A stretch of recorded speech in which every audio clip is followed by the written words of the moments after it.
Hey everyone, and welcome. So, have you ever wondered why it sometimes feels like all the good stuff just disappears from the market, leaving you with, well, nothing but junk? Today, we're going to get into that. We're going to solve the puzzle of the disappearing good product. And let's start with a question I think we've all asked ourselves at some point. Why on earth is buying a used car so stressful, so risky? It feels like you're playing a high-stakes guessing game, and you're almost guaranteed to lose, right? Well, it turns out that feeling isn't just in your head. It's a real economic mystery. And the guy who cracked the case, an economist named George Akerlof, actually won a Nobel Prize for his idea. An idea that all started with this exact problem. The big breakthrough came from this one paper published way back in 1970. It was called The Market for Lemons, and it totally flipped classical economics on its head. It showed that what we thought we knew about how markets work, well, it was missing a huge piece of the puzzle. And the secret ingredient, the core of his whole theory, is this concept: asymmetric information. Now, it sounds complicated, I know, but it's actually super simple. It just means that in any deal, one person knows way more than the other. The seller knows if the car is a gem or a piece of junk. The buyer, they're just guessing. And that simple imbalance, it changes everything. So let's dive into Akerlof's model. It's so simple, but as you're about to see, it is incredibly powerful in explaining where things go so wrong.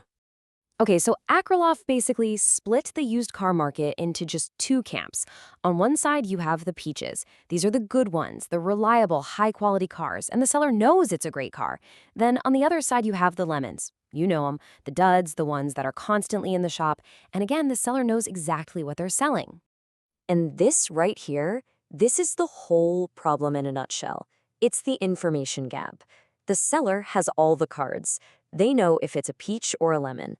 But the buyer is totally in the dark, trying to make a huge decision with zero inside info. All right, let's put some really simple numbers on this to see how this thing completely unravels.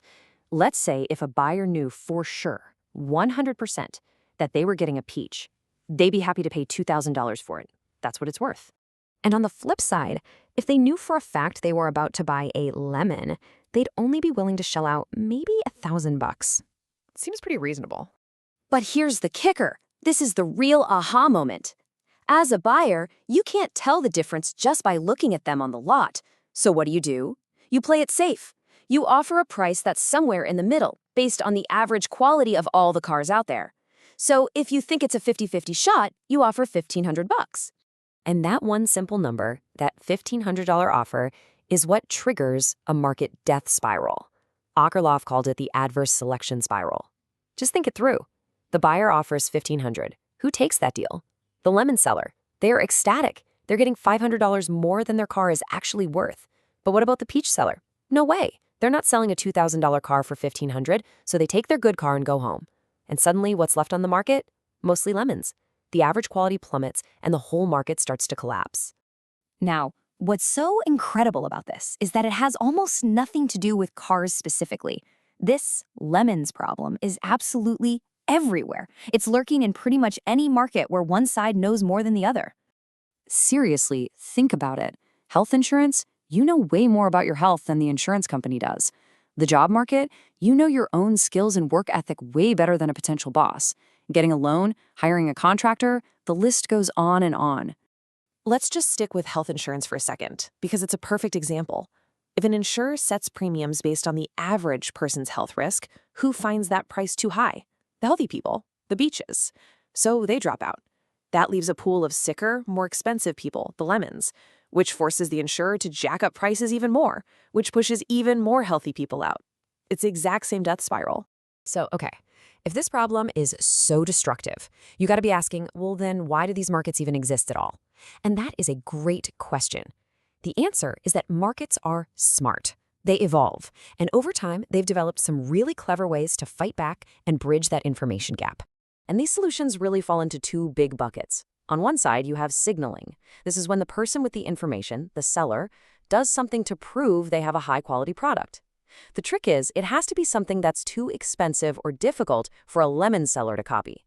On the other side, you have screening. That's when the buyer gets proactive and tries to uncover the hidden information themselves. So, what does signaling actually look like? Offering a great warranty is a classic example. If you've got a peach of a car, you can afford to offer a long warranty. If you've got a lemon, that's a bet you can't afford to make. Getting a college degree, that's you signaling your ability and commitment to a future employer. And of course, building a brand that people trust is a massive signal of quality. And screening? Well, that's the buyer's turn to play detective. When an insurance company makes you pay a deductible, they're screening out people who aren't serious about their health. A smart car buyer hires a mechanic to do an inspection. That's pure screening. And a company puts a new employee on a probationary period to see if they're really the peach they claim to be in the interview.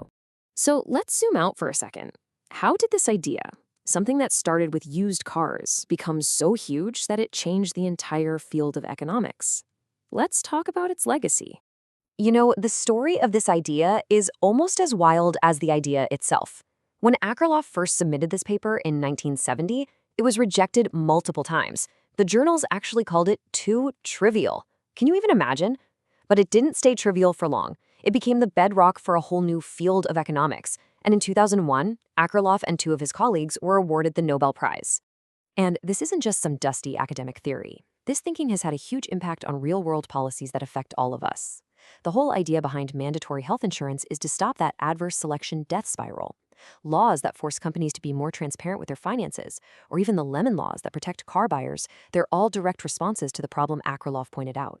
So when you boil it all down, the real takeaway is this.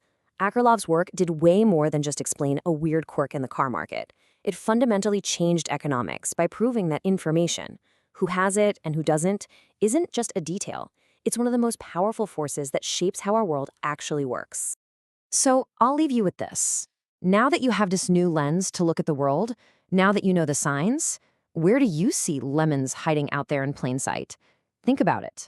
You'll start seeing them everywhere,